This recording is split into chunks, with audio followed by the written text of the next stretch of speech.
Ya, lagi sekali terima kasih Ibu Bapak para petugas yang memberikan kesempatan buat semua warga binaan untuk boleh belajar bersama-sama. Puji Tuhan. Di hari ketiga tahun yang baru ini kita dapat tema meletakkan seluruh rencana kita ke dalam tangan Tuhan. Saya ulangi, tema kita saat ini meletakkan seluruh rencana kita dalam tangan Tuhan. Woi, dari Riau, hamba Tuhan, gembala hebat, Pak Pendeta Fani Lumenta ikut gabung. Semuanya ya? Oke. Mengapa perlu sekali meletakkan seluruh rencana kita dalam tangan Tuhan? Kita harus tanya dulu, mengapa perlu sekali meletakkan rencana kita dalam tangan Tuhan? Jawabannya ada 3. Nomor 1, manusia ini sangat terbatas. Betul? Keterbatasan kita dalam semua hal. Ada orang punya banyak uang, punya banyak fasilitas untuk hidup, punya rencana ini, rencana itu. Tapi mereka tidak punya waktu. Ada orang yang punya waktu banyak untuk merencanakan ini, merencanakan itu. Tapi gak punya uang, gak punya fasilitas. Nah, ini yang pertama. Nomor 2. Sehebat-hebatnya rencana yang kita buat. Kita susun rencana yang begitu hebat. Dengan fasilitas yang luar biasa. Ingat, berapa banyak manusia gagal karena ketika rencana itu belum dilaksanakan, terjadi musibah yang tidak terduga. Buyar semua. Betul? Nomor 3. Kenapa kita perlu meletakkan rencana kita di dalam tangan Tuhan? Sebab kita ini manusia lemah, jangan tersinggung, manusia bodoh. Kita tidak berdaya dengan semua yang ada. Maka itu penting sekali dalam hidup kita meletakkan rencana Tuhan di dalam rencana kita di dalam tangan Tuhan. Penting sekali. Karena kita percaya kalau Tuhan kita percayai untuk menuntun kita, mengatur rencana kita semua, wah itu luar biasa. Saudara, berapa hari terakhir tahun yang baru kita lewati, lihat ada 3 kecelakaan pesawat terbang. Yang pertama, kedua, KLM Air Canada tidak ada korban. Tapi yang menyedihkan, yang Jeju Air dari Korea Selatan. 179 penumpang meninggal, hanya 2 yang selamat. Ketika saya melihat videonya, aduh, itu keluarga yang menunggu mereka di bandara. Menjerit. Kami mau rencana tahun baru bersama keluarga, bersama anak cucu, bersama ini. Mengharukan dan menyedihkan. Itulah manusia. Sehebat apapun rencana kita nggak pernah tahu ke depan bagaimana. Maka itu lebih baik kita letakkan rencana-rencana kita dalam tangan Tuhan. Hati-hati, bukan begini. Kita buat rencana. Kita nyusun rencana, apalagi ini baru hari ketiga. Ya, di tahun yang baru ini kita lewati. Masih ada 362 hari lagi ke depan. Cukup panjang kalau dilihat angkanya 362 hari. Tapi saudara, tanpa melibatkan Tuhan dalam hidup kita nggak akan bisa apa-apa. Nah, jangan begini ya, jangan seperti ini. Kita nyusun rencana, nyusun. Tuhan setujui. Istilahnya, Tuhan tinggal tanda tangan. Jangan begitu. Itu salah besar. Lebih baik kita buat rencana setelah Tuhan kita, setelah Papa kita menunjukkan harus apa dan harus bagaimana. Contoh, ya misalnya Tuhan kehendaki dari bulan Januari ini sampai Februari, Tuhan tentukan kita harus begini, kita harus begitu. Nah, setelah kita tahu Tuhan mau punya rencana apa, baru kita nyusun seperti yang Dia tunjukkan. Jadi bukan kita buat rencana dulu, lalu kita minta persetujuan Tuhan, jangan begitu. Ya, nah kita lihat ayatnya, janji Tuhan ini. Yeremia 29 ayat 11. Yang mau menikah, yang mau pindah rumah, yang mau pindah kota, keluar pulau, ada yang keluar negeri, atau apa sajalah. Anak-anak muda, kalian punya cita-cita begini begitu, silakan, tidak apa-apa. Tapi tetap ingat, biar Tuhan yang menentukan. Nah, Yeremia, ya. Sebab aku ini, haleluya. Siapa? Papa di surga. Sebab aku ini mengetahui rancangan-rancangan apa yang ada padaku mengenai kamu. Demikianlah firman Yahweh, yaitu rancangan damai sejahtera dan bukan rancangan kecelakaan, untuk memberikan kepadamu hari depan yang penuh harapan. Ayatnya, sebab aku mengetahui rencana-rencana yang aku miliki bagi kamu. Terima kasih. Jadi Papa yang mempunyai rencana-rencana yang indah. Rencana Dia yang aku miliki bagi kamu. Perhatikan. Bukan rencana-rencana kita yang harus Tuhan setujui. Jangan terbalik. Saya baca lagi ayatnya. Sebab aku mengetahui rencana-rencana yang aku miliki bagi kamu, firman Yahweh. Rencana-rencana untuk kesejahteraan dan bukan untuk kemalanganmu, untuk memberimu masa depan dan pengharapan. Luar biasa bukan? Ya, TL-nya. Karena aku ini amat mengetahui akan segala maksud yang kutaruh akan kamu. Demikianlah firman Yahweh, yaitu maksud akan hal selamat dan bukan akan sembarang sesuatu yang jahat, supaya pada akhirnya aku mengaruniakan kepadamu barang yang kamu harap itu. PS, bukankah aku sendiri tahu rencana-rencanaku bagi kamu?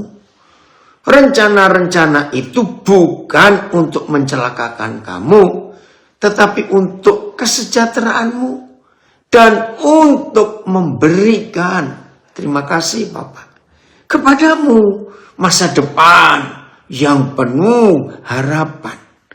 Coba saudara perhatikan, ini janji Papa kita. Jadi bukan rencana kita yang paling baik, tapi rencananya untuk kebaikan kita. Wih, ini hebat sekali. Oke. Coba yang VMD-nya yang bagian bawah.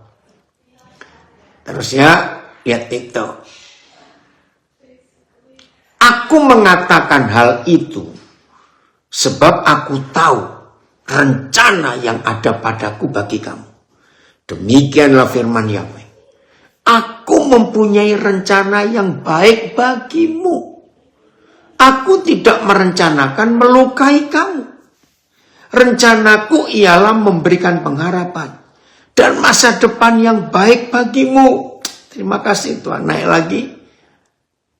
Siapa ya? Oke, FAYH.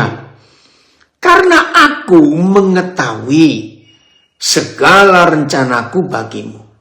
Demikianlah firman Yahweh. Rencana-rencana itu ya untuk kebaikan, bukan untuk keburukan.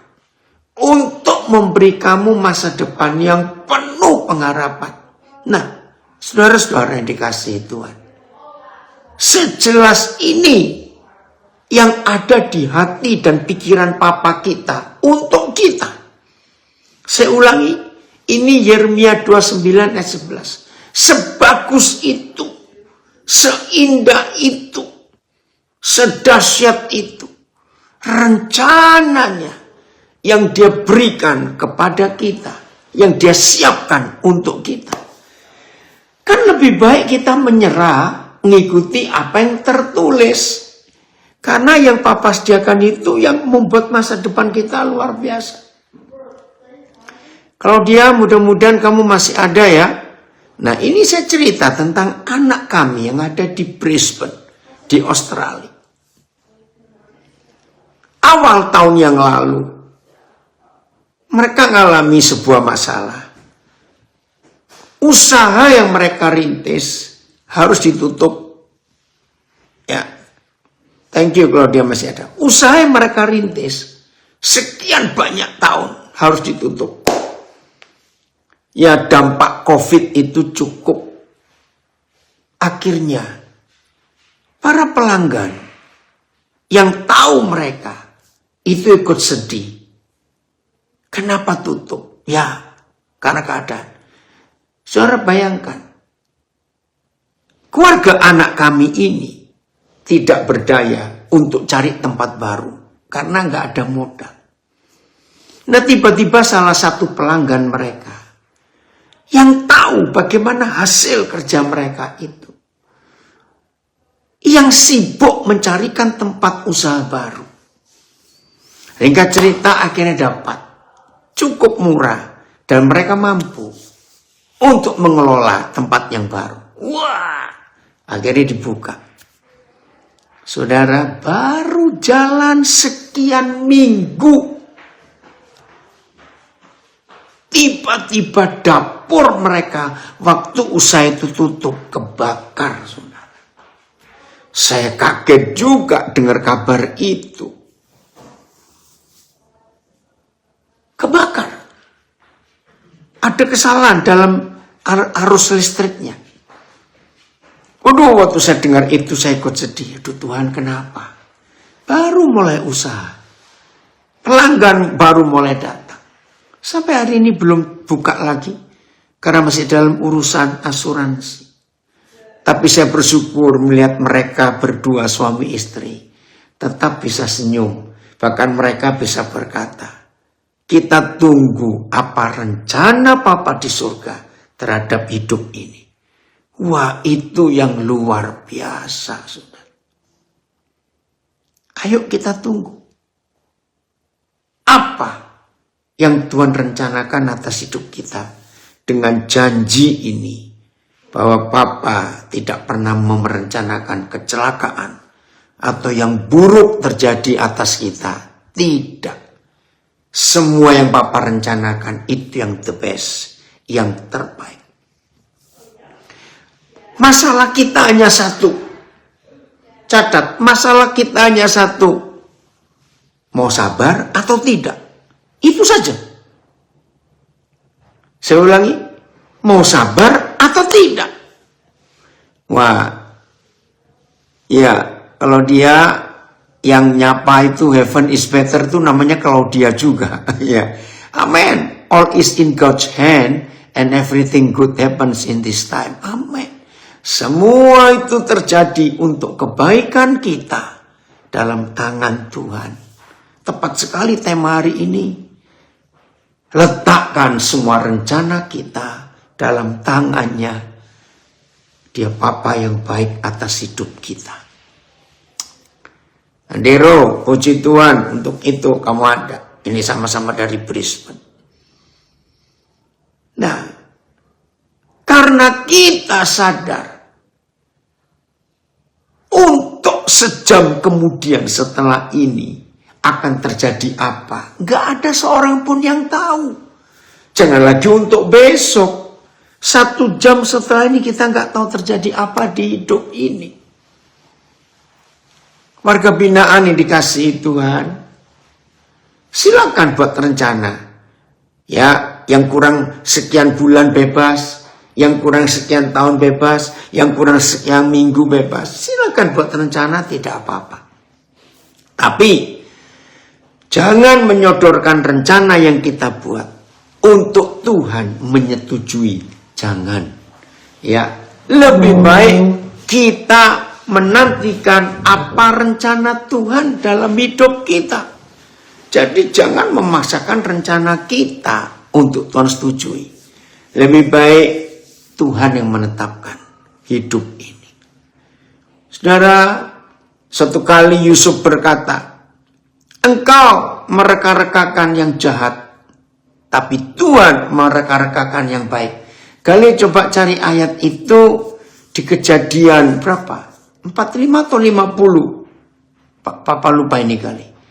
Jadi Yusuf berkata kepada kakak-kakaknya bahwa kamu merencanakan yang jahat untuk aku, tapi Tuhan merencanakan yang baik.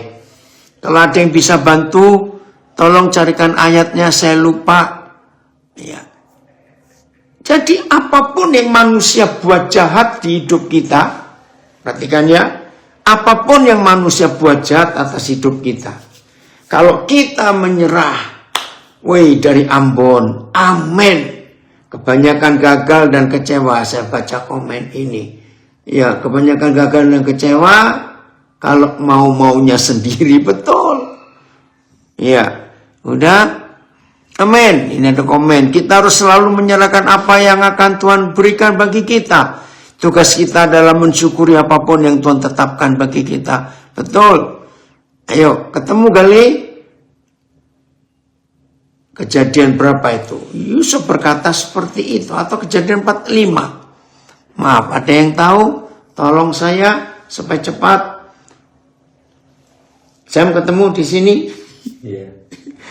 Enggak ada. Di Kejadian berapa itu ya? Oh, 50. Terima kasih Yongki. Ini Kejadian 50 ayat 20. Woi, cepat sekali nih dari Nabi Re.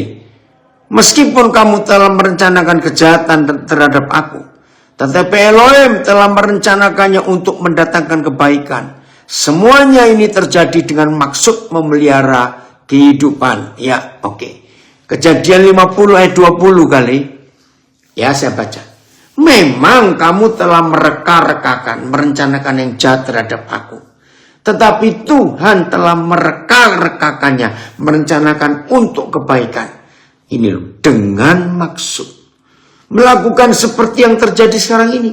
Yakni memelihara hidup suatu bangsa yang besar. Serius saudara.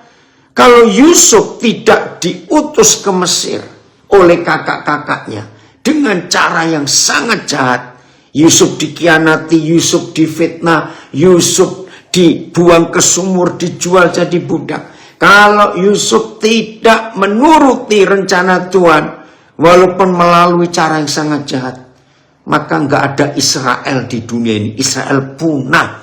Karena kelaparan masa itu sangat mengerikan. Lihat ini, ayatnya. Tentang kalian.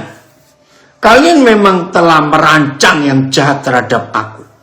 Tetapi Tuhan merancang yang baik untuk melakukan sebagaimana yang terjadi saat ini. Untuk menyelamatkan hidup banyak orang. Menyelamatkan satu bangsa, saudara, yaitu Israel. Aduh, nggak bisa bayangkan. Kalau Israel itu punah. Maaf ya, saya tidak fanatik pada satu bangsa saja, tapi ini fakta. Tidak ada bangsa yang sejenius orang Yahudi. Karena itu memang rencana Tuhan. Nah, setan gak suka ada Israel di dunia. Maka itu mereka merencanakan yang jatuh untuk memusnahkan mereka. Tapi tangan Tuhan hebat. BIS. Ya, masih Kejadian 50 ayat 20. Kalian telah bermufakat untuk berbuat jahat kepada saya. Tapi Tuhan mengubah kejahatan itu menjadi kebaikan. Supaya dengan yang terjadi dahulu itu, banyak orang yang hidup sekarang dapat diselamatkan. Katakan amin. Saya nggak tahu ini Pak Nelson Sembiring gabung nggak? Ingat salah satu saudara kita yang dipenjara 10 tahun padahal dia nggak salah karena dia dikorbankan, dan itulah sistem hukum di Indonesia.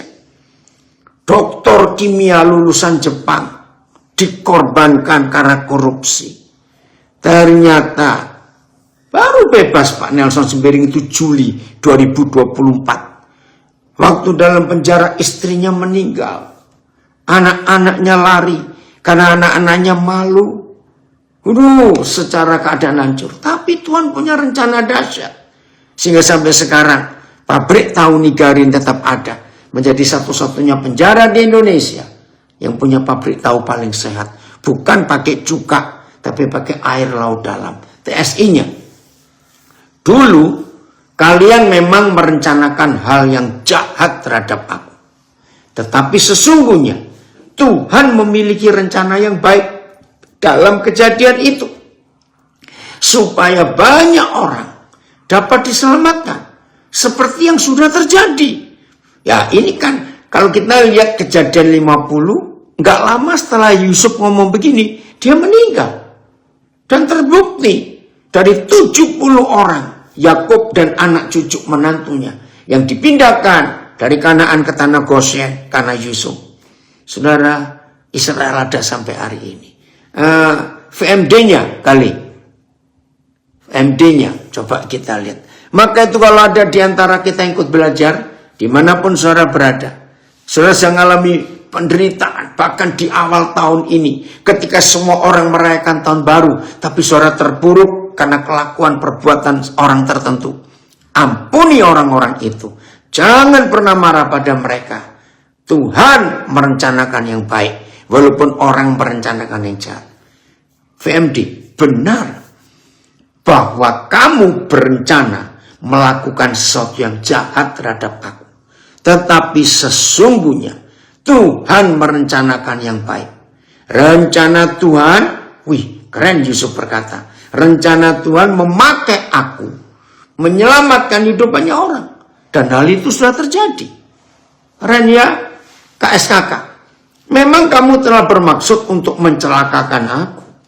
Dan memang celaka Yusuf. Dibuang ke sumur, jadi budak, di penjara, ya, divonis umur hidup tanpa diadili. Aduh, ngeri sekali. Tapi Tuhan sendiri bermaksud membalikkannya untuk kebaikan, guna mewujudkan apa yang sedang terjadi sekarang ini. Demi kelangsungan hidup banyak bangsa. Saudara yang hari-hari ini mengalami fitnaan, dituduh dan diperlakukan tidak adil, diam. Tuhan akan bertindak. Lewat kejadian itu kalau kita diam dan menyerah, akan banyak orang diselamatkan. FYI-nya. Bagiku, kata Yusufnya, segala perbuatan kalian yang disertai maksud jahat itu sudah diubah Tuhan. Menjadi kebaikan. Karena Ia telah memberikan kepadaku kedudukan yang tinggi ini. Supaya aku boleh menolong nyawa orang banyak. Haleluya. Kalau di hari yang ketiga ini, kami yang di Amerika masih hari kedua ya tahun ini. Ada di antara kita yang sedang terpuruk hidupnya. Ada istilah bahasa Indonesia, sudah jatuh ketimpa tangga. Tunggu. Tuhan yang Maha Adil sedang berbuat sesuatu yang kita belum tahu. Maka itu kita perlu tunggu Tuhan. Sabar dulu. Untuk seketika saja. Nanti waktu Papa akan menyatakan dirinya. Sehingga semua kita. Hebat Kori. Ini salah satu hamba Tuhan anak saya dalam perjalanan dari Las Vegas menuju Denver. Di mobil masih ikut belajar juga. Oke Kori. Ya. Selamat belajar juga. Salam buat kakakmu yang di mobil. Nah jadi, apapun yang manusia rencanakan, kita percaya bahwa Papa di surga bisa buat yang baik. Tunggu saja waktu Tuhan. Nanti kita akan melihat kemuliaan Tuhan itu nyata di hidup kita. Kita buka apa yang Paulus alami dalam hidupnya. 2 2 Korintus pasal 12. 2 Korintus pasal 12. Mulai ayat yang ke-7. Paulus karena Injil mengalami banyak penderitaan, saudara. Tapi dia sabar. Dan dia tidak menyalahkan orang-orang yang memfitnah, menghancurkan dia. 2 Korintus 12 ayat yang ke-7. Kita lihat ayat ini.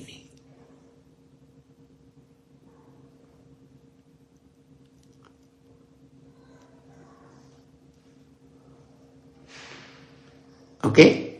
Dan supaya aku jangan meninggikan diri karena penyataan-penyataan yang luar biasa itu, maka aku diberi suatu duri di dalam dagingku, yaitu seorang utusan iblis untuk menggocok aku, supaya aku jangan meninggikan diri.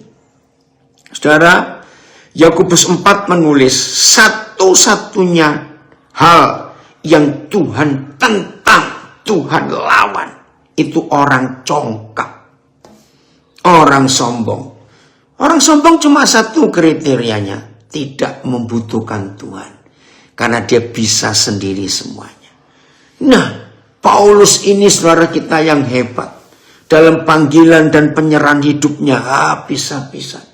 Saudara catat 14 kitab perjanjian baru yang dia tulis. 70% dia nulis firman itu ketika dia dalam penjara. Dan waktu dia di penjara, bukan karena dosa, tapi karena Injil. Dan di dalam penjara itu, dia banyak mengalami hal-hal yang luar biasa. Ternyata, Tuhan gak mau dia sombong. Maka itu Tuhan merencanakan. Kedengarannya gak bagus. Utusan setan. Masa Tuhan yang maha kasih, maha baik, mengutus setan, menggocok Paulus? Terjemahan yang lain kali. Coba lihat, apa terjemahan yang lain? Utusan setan yang diutus untuk menggocok Paulus supaya enggak sombong. Ayat. Untuk menjaga agar aku tidak terlalu berbangga atas pernyataan-pernyataan yang luar biasa itu, maka sebuah duri diberikan dalam dagingku, yaitu utusan iblis. Aduh, nggak enak ini kalau bacanya. Yaitu utusan iblis untuk menyusahkan aku, supaya aku tidak meninggikan diri. BIS-nya, coba kita lihat. Ini rencana Tuhan loh. Jangan dianggap jahat. Oh Rondi, kakek senang sekali kamu ikut belajar. Belum masuk sekolah ya. Tetapi supaya saya jangan terlalu sombong. Karena penglihatan-penglihatan yang luar biasa itu. Saya diberikan semacam penyakit pada tubuh saya. Yang merupakan alat iblis. Ini Tuhan yang mengizinkan, saudara. Penyakit itu diberikan untuk memukul saya, supaya saya tidak menjadi sombong. Saudara, naluri dasar manusia, catat, semua manusia naluri dasarnya itu sombong. Betul tidak? Nggak ada manusia yang nggak punya benih kesombongan di hidupnya, tidak. Dan itulah manusia. Nah, di sini kita harus hati-hati. TSI. Lagi pula, supaya saya tidak menjadi sombong. Karena hal-hal luar biasa yang Tuhan nyatakan. Maka saya diberi suatu penyakit yang menyiksa tubuh saya. Tuhan mengizinkan Satanas mengirim penyakit itu untuk memukul saya. Supaya tidak terlalu membanggakan diri. Nah, ini loh saudara yang Tuhan cari. Ancis, kamu itu di mana? Kamu dicari Pak Melki itu, nah. Cepat jawab ya, Pak Melki nunggu kamu. Oke. Nah, kalau kita membaca berapa terjemahan ini, saudara. Ini salah satu bentuk rencana Tuhan. Ingat ayat yang pertama tadi, Yeremia 29:11. Aku ini tahu rencana rancangan apa yang ada padaku mengenai kamu. Bukan untuk Tidak bertentangan. Justru ini rencana Tuhan yang indah. Supaya kita tidak makin terperosok. Jatuh ke dalam dosa. Jadi Tuhan izinkan, itu rencananya. Yang luar biasa. Yang sangat baik. Walaupun sulit dimengerti. Ayat 8. Ayat 8. Masih 2 Korintus 12. Ayat yang ke-8. Bernard. Oi, senang sekali jumpa lagi ya. Sayang waktu kami di New Jersey gak sempat ketemu Bernard. Ya. Tentang hal itu. Tentang utusan iblis yang membuat Paulus sakit secara fisik. Aku sudah 3 kali berseru kepada Yahweh supaya utusan iblis itu mundur daripada 3 kali loh saudara. TSI-nya langsung, TSI-nya ya. Sudah 3 kali saya memohon kepada Tuhan supaya dia menyembuhkan saya dari penyakit itu. Saudara perhatikan, sudah 3 kali. Ya. Tapi apa jawab Tuhan? Kita lihat ayat 9. Ini jawaban Tuhan tuh gak masuk akal, saudara. Tetapi jawab Tuhan kepadaku, cukuplah kasih karuniaku bagimu. Sebab, ini gak enak sekali, saudara. Ini tidak enak sekali. Kok bisa begitu? Ya, sebab justru dalam dalam kelemahanmu Paulus, dalam kelemahan tubuh kita, kuasaku menjadi sempurna. Akhirnya Paulus jawab begini, saudara. Ayo semua kita ikut ya, apa yang Paulus alami ini. Jawaban Paulus itu mengagetkan sekali, saudara. Sebab itu. Wah, sulit dimengerti ini, saudara. Sebab itu, terlebih suka aku bermegah atas kelemahanku. Aneh bukan? Orang biasanya bermegah karena kesuksesannya, karena keberhasilannya, karena apa saja yang baik-baik. Tapi setelah Paulus mengerti kehendak Tuhan, bahwa baik dibentuk, dihancurkan, difitnah. Sebab itu terlebih suka aku bermegah atas kelemahanku, supaya kuasa Kristus turun menaungi aku. Luar biasa, aneh sekali. Betul nggak saudara? Kan nggak masuk akal. Maka itu kita harus mengalami hidup seperti ini dalam hidup kita. Oh Tuhan tolong kami. Ya. Ayo terjemahan yang lain, ayat-nya ya.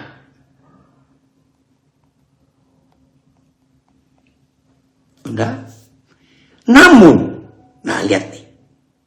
Ia berkata kepadaku, Tuhan berkata kepada Paulus, anugerahku cukup bagimu, karena kuasaku disempurnakan dalam kelemahan. Aneh sekali. Kuasa Tuhan disempurnakan dalam kelemahan. Akhirnya Paulus ngomong apa? Sebab itu, aku lebih senang berbangga atas kelemahanku, supaya kuasa Kristus diam di dalam aku. Haleluya. TSI-nya. Tetapi Yahweh menjawab, kebaikan hatiku sudah cukup bagimu, Paulus. Karena kuasaku menjadi sangat nyata. Nah ini lebih beda. Terjemahnya beda. Karena kuasaku menjadi sangat nyata ketika kamu lemah. Jadi, Paulus ngomong.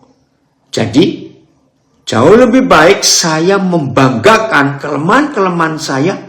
Supaya semakin terasa kuasa Kristus melindungi saya. Orang Jakarta bilang gile lu gitu ya. Ini kok bisa kayak begini, tapi ini fakta. Evangelianya. Terima kasih Bapak untuk ini. Setiap kali. Ini Paulus masih berdoa loh. Terus Tuhan jawab. Setiap kali Tuhan berkata, tidak. Artinya tidak mau mengambil, menjauhkan utusan iblis itu. Ya. Pak Nelson ada ini. Oke, nanti ngomong juga ya. Setiap kali ia berkata, tidak. Tetapi aku menyertai engkau. Hanya itu yang kau perlukan. Kuasaku dapat diperlihatkan dengan jelas di dalam orang yang lemah. Sekarang saya bergembira. Wah, gila lagi ini. Sekarang saya bergembira. Dapat menjadi pernyataan yang hidup dari kuasa Kristus. Dan bukannya memamerkan kuasa dan kecakapan saya sendiri. Haleluya. Ini dia. Ya. Maka itu dalam hidup kita, saudara. Kalau memang Tuhan izinkan ada rencana yang kelihatannya tidak enak. Tapi kita percaya Tuhan merencanakan yang luar biasa. Yang baik untuk kita. Ayat berikutnya. Itu Pak Nelson Sembiring ternyata ada ini ya. Oke. Ayat berapa tadi kali? Oh, ayat 10 sekarang ya. Ayat 10. Nah, lihat ini. Maaf.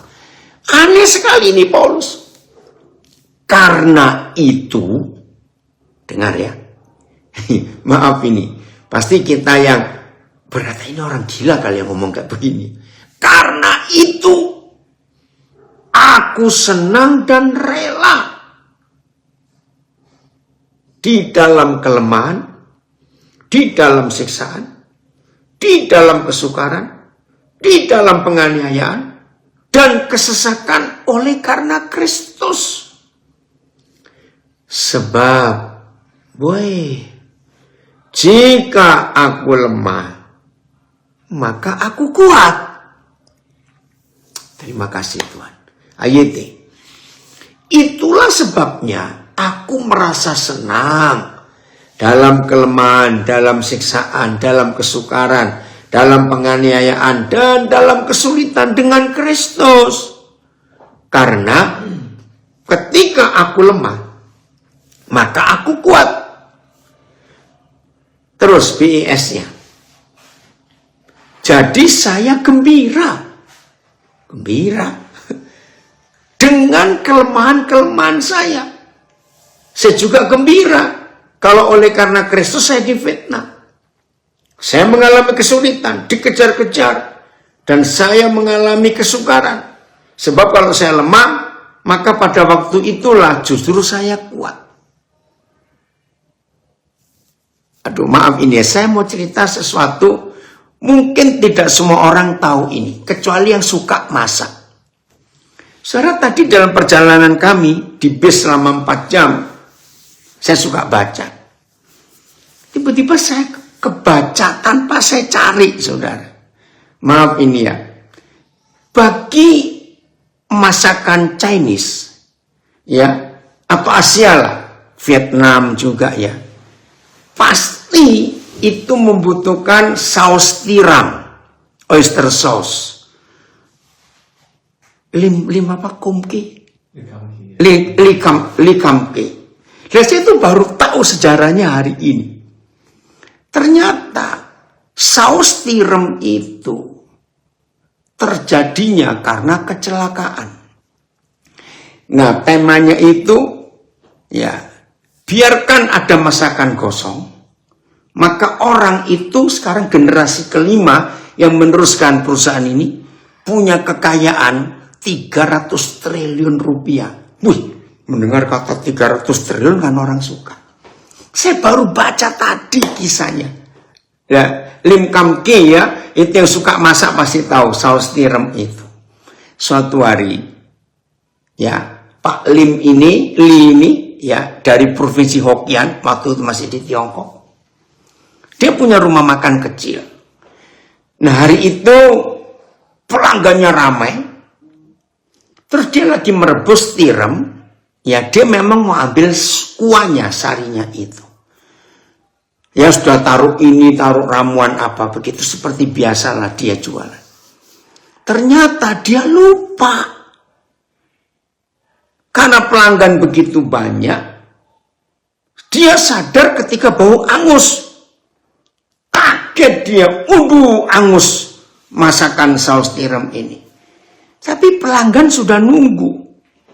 Mau nggak mau dia,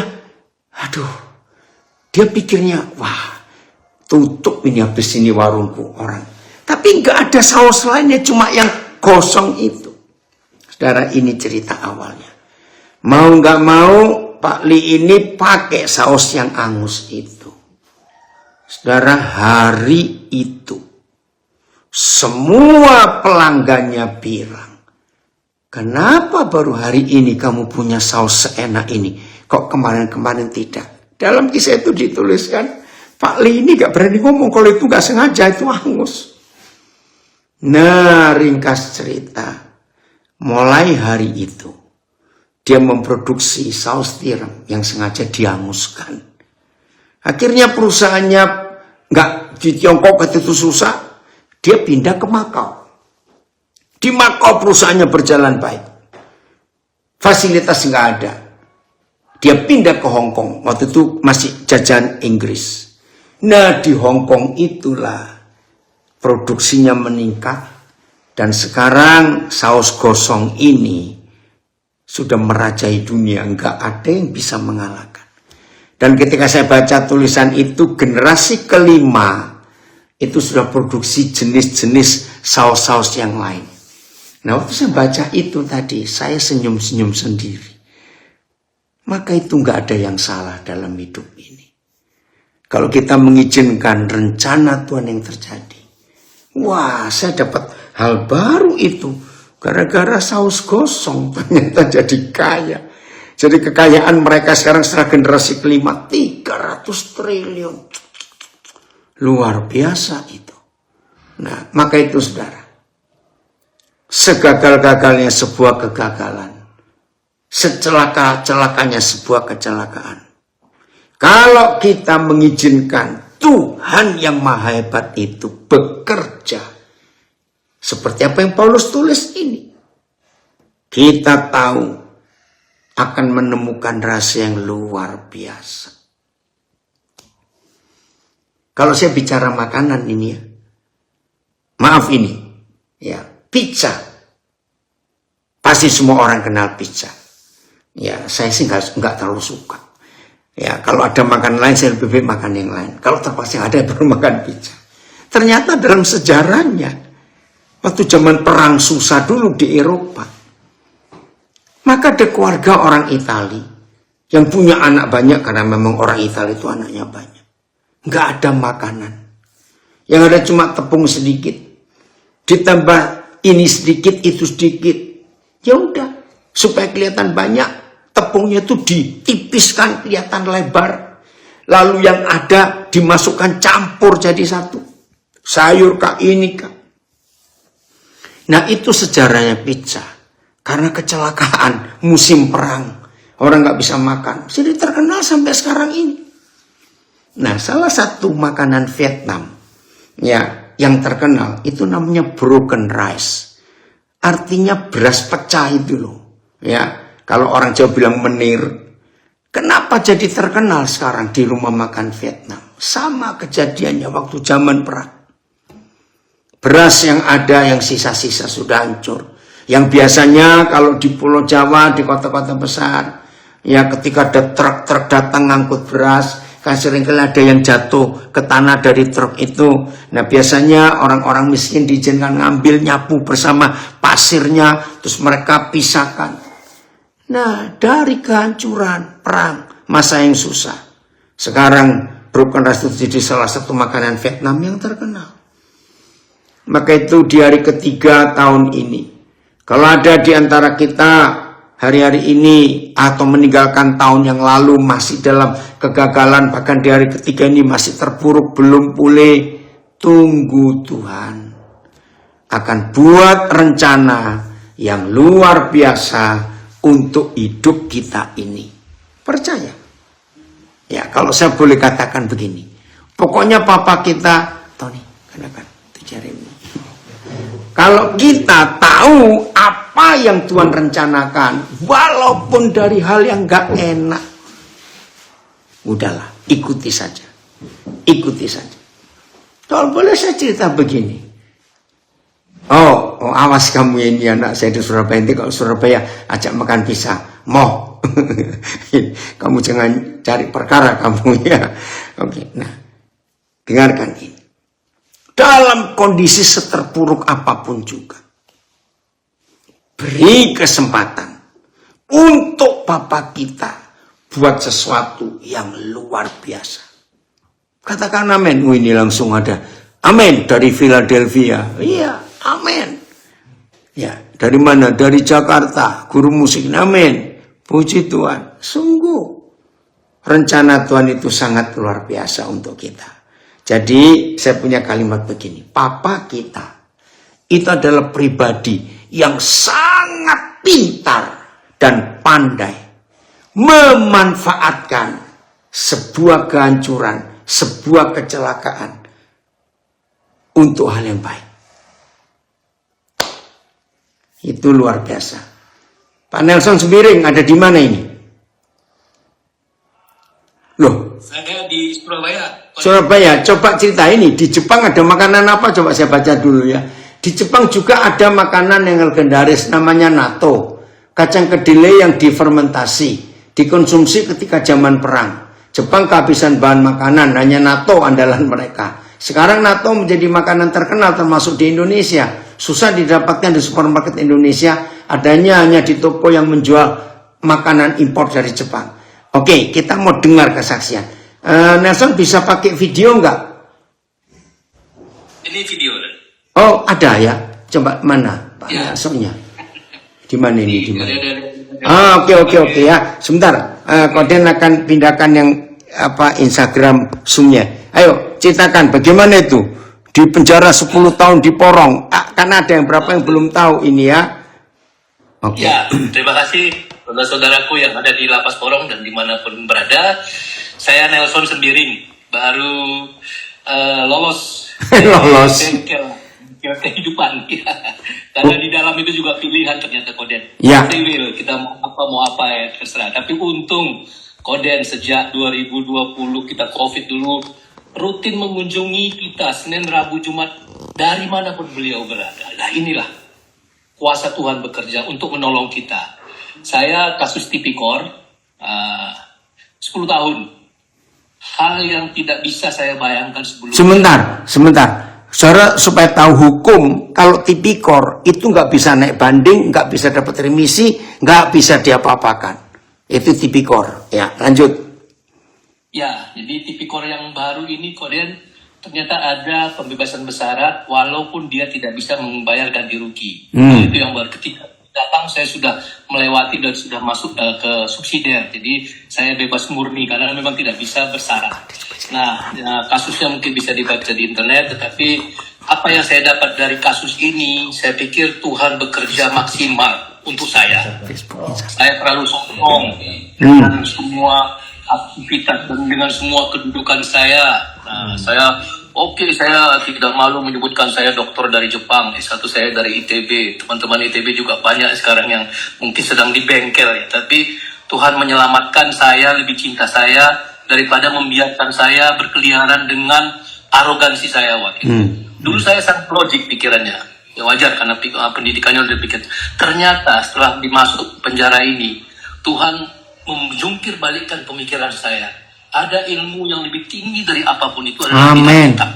Amin. Nah, itu yang saya pikir teman-teman, apapun kita di luar dulu, kita nolkan semua. Kita harus dengan tulus, dengan ikhlas, setia menerima bentukan dari Tuhan.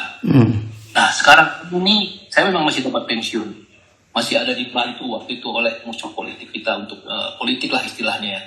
Tetapi apa yang saya lihat, kita dimanapun berada, Tuhan tetap menolong asal tadi yang penting, kita tetap melekat, kita tetap taat.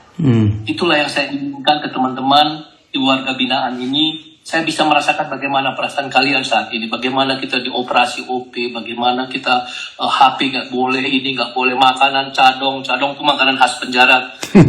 Cadong. 3 kali makan, bayangkan bisa 3 kali makan 20.000 coba. Nah, tetapi Tuhan benar-benar menolong saya, menolong kami semua, menolong Anda semua, pasti bisa dengan tetap setia kepada Tuhan. Jangan ada sedikit kepahitan apapun. 1 Tesalonika 5 ayat 16-18 itu adalah rema saya. Selalu bersukacita dengan tidak ada dendam kepada siapapun, termasuk kata Koden yang memasukkan kita, banyak itu kasus-kasus yang memasukkan kita ke dalam. Kemudian yang pasal 17 tetap berdoa, kemudian yang pasal 18 itu kita harus bersyukur dalam segala hal. Istilah Koden cukup bagus. Mari kita nikmati ketidaknikmatan yang ada di dalam ini sekarang kita di dalam warga binaan di lapas. Senikmat-nikmatnya. Itu benar-benar saya sebarkan ke seluruh teman-teman di mana saya memberikan kesaksian. Kita ini nanti kalau di luar adalah menjadi Alkitab yang hidup, saksi yang berjalan. Kita harus terbuka, kata Koden. Terbuka, karena memang keterbukaan itu adalah awal dari pemulihan. Nah ini teman-teman, saya bersaksi bahwa saya bukan bersyukur, saya benar-benar ingin kepada Tuhan. Kenapa nggak dari dulu saya dimasukkan duluan gitu, supaya saya lebih dulu tahu bagaimana. Tapi ya rencana Tuhan. Jadi kita tidak bisa memaksakan Tuhan. Ini nih udah seturut dengan kehendak Tuhan. Doa Bapa kami itu adalah benar-benar doktrin yang benar-benar Koden benar-benar membuka wawasan saya. Itu jelas, saya akui. Makanya saya selagi bisa dimanapun jam-jam Koden berada, saya masuk.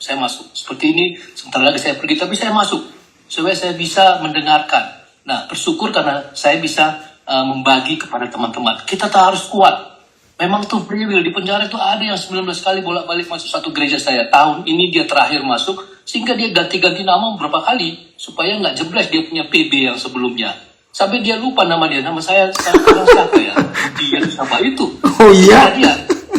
Banyak sekali memang pada saya di penjara lebih banyak mengetahui bagaimana kehidupan manusia sebenarnya daripada saya mendampingi gubernur, mendampingi waktu ketua kadin. Ke semua benua saya datangi. Tapi begitu saya sombong di situ, saya tidak pernah gereja, tidak tahu apa itu Tuhan. Sama situlah Tuhan memberikan saya bisa baca Alkitab. Saya di penjara. Tahu saya ini perjanjian baru, perjanjian lama. Di sini saya tahu.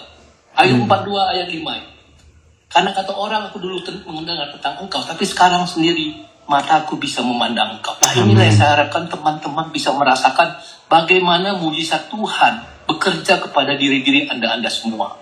Ini saya pikir. Rajin beribadah, ikuti PA, ibadah dari luar pelayanan ke penjara, ikuti selalu. Jangan alay kepahitan, ikuti Zoom ini, terus berdoa. Itu adalah kunci pada kita kehidupan di dalam ini. Itu saya kira Koden. Wah, puji Tuhan. Ya. Harus berubah dan berbuah. Amin. Ya, pabrik tahu masih jalan ya. Pabrik tahu masih jalan ya. Oh, terima kasih Koden. Ini makin besar Koden. Oh. Makin besar, luar biasa. Tuhan bekerja di sini. Karena ini pabrik satu-satunya di Indonesia. Khususnya masih di lapas, tetapi kita akan mengembangkan. Nanti tanggal 20 saya diizinkan Tuhan untuk bisa melayani ke bukan Sukamiskin, Nusa Kembangan bersama teman-teman dari Jakarta. Mudah-mudahan ini bisa saya bagikan. Puji Tuhan. Terima kasih Koden. Ya, puji Tuhan. Ada yang mau tanya, saudara warga binaan tentang Pak Nelson? Yang di Facebook, Instagram saya akan baca kalau saudara nulis. Yang di Zoom langsung tanya aja. Ada? Warga binaan. Ini lulusan Universitas Kehidupan. Oh ya, silakan. Nggak ada. Silakan, mungkin ada yang mau bertanya. Kalau di luar LP boleh tanya ya Pak? Oh Pak Barnabas, oke Pak Barnabas, silakan. Halo Pak Nelson. Ya Pak Barnabas, salam. Tanya saya. Ya Pak. Nelson masuk penjara itu tahun berapa Pak Nelson? 2015 Pak, 2015. Jadi tanpa pembebasan bersyarat, tanpa remisi ya? Tidak bisa Pak, tidak ada pembebasan. 1 jam pun tidak ada Pak. Oh puji Tuhan. Berarti Roh Kudus itu bekerja di dalam Pak Nelson supaya sekarang Pak Nelson betul-betul kuat karena sudah ditempa sebelum jadi berkat. Ya, itu yang saya rasakan. Damai sejahtera saya berbeda dengan saya harus ke kerobokan biaya sendiri ini sih. Saya lakukan. Dulu kita dapat $500 per hari kalau ikut kunjungan 10 hari kita di luar. Berapa kita harus dapat? Nah, saya bandingkan soal materi. Tapi damai sejahtera tidak ada saya dapatkan ketika itu. Sekarang ini ternyata bukan uang ukuran. Untuk ukuran saya ya. Saya sudah pensiun. dari pegawai negeri masih diberikan Pak Gubernur waktu itu pensiun di saya di 4P. Itu puji Tuhan juga. Tidak ada kasus tipikor untuk orang yang di pegawai negeri masih mendapat pensiun. Langsung dipecat. Nah itulah mujizat Tuhan saya pikirkan. Terima kasih. Apakah sekarang mau buka pabrik tahu di LP lain selain di Port? Ya, itu sedang saya rencanakan karena kebetulan sekjennya yang sekarang di Jakarta itu adalah bekas kepala lapas kami di Porong, Pak Gun-Gun Gunawan. Orangnya bagus. Dia bilang, Pak, Bapak jadi staf kita nanti untuk memberdayakan para warga binaan. Nah, ini saya kira cukup bagus. Nanti kita coba pikir, Pak, kita bisa membuat tahu, tapi pasarnya juga harus kita pikirkan. Captive nggak kita ada mati. Nah, lapas kelas 1 saya pikir ada. Dari segi itu oke. Itu nanti biaya murni dari Kemenkumham, begitu? Bisa begitu, bisa pihak ketiga. Karena kita di lapas Porongnya ada 4 unit produksi yang pihak ketiga. Ada sandaran kursi, ada ekspor, ada penjahitan, ada tahu, ada pabrik es. Itu pihak ketiga, Pak. Itu sudah ada hukumnya. Kita berbisnis. Nah, sama dengan ini. Kita satu-satunya narapidana yang berbisnis di lapas resmi dengan Kumham Jakarta. Itu baru kita. Amin. Tuhan yang menentukan. Itu benar-benar luar biasa. Oke, kami semua mendukung Pak Nelson. Maju terus. Ya. Terima kasih, Pak. Terima kasih. Buruan, karena saya coba saya udah dapat banyak 3.500 watt per titik ordinat. Ada berapa titik? Oke, silakan. Nanti nomor HP Pak Nelson ada di chat ya. Ya. Mungkin kalian bisa kasih ya. Ya. Oke. Takutnya terlambat. Ya. Ya, terima kasih Pak Nelson. Tuhan berkati Ya, sama keluarga. itu nomor saya. Karena Ya, ada malaikat. Maaf ya. Orang-orang di penjara itu ada malaikat yang bekerja dalam hidup mereka. Mereka tidak sadar dan siuman. Itu kerjaan setan. Ayo saudara-saudaraku di penjara. Bekerjalah, berdoa seperti pesan Pak Nelson Bapak kami. Pasti ada mujizat terjadi. Amin. Amin. Puji Tuhan. Oke, baik. Kita harus mengakhiri. Ini hari Jumat di sana, ya. Banyak tempat yang akan dipakai juga untuk ibadah saudara kita yang lain. Ya, puji Tuhan. Ya. Nah, bagian terakhir, saudara, saya akan bicara begini. Kalau saudara mendengar kata inventor atau penemu, ya, penemu-penemu yang hebat itu, ternyata para penemu itu, para inventor itu tidak bisa menemukan sesuatu kalau mereka tidak menemukan atau menghadapi kesulitan atau masalah dalam hidup. Sebab kalau mereka tidak menemukan masalah atau menghadapi masalah, mereka mau menemukan apa? Ingat penemu penisilin? Zaman perang dulu, dia mikir begitu banyak tentara yang terinfeksi, yang harusnya bisa ditolong, tapi nggak tertolong zaman itu. Lalu dia berjuang, ya, menemukan sebuah satu virus dari bakteri yang dia olah. Aduh, luar biasa. Maka muncullah penisilin.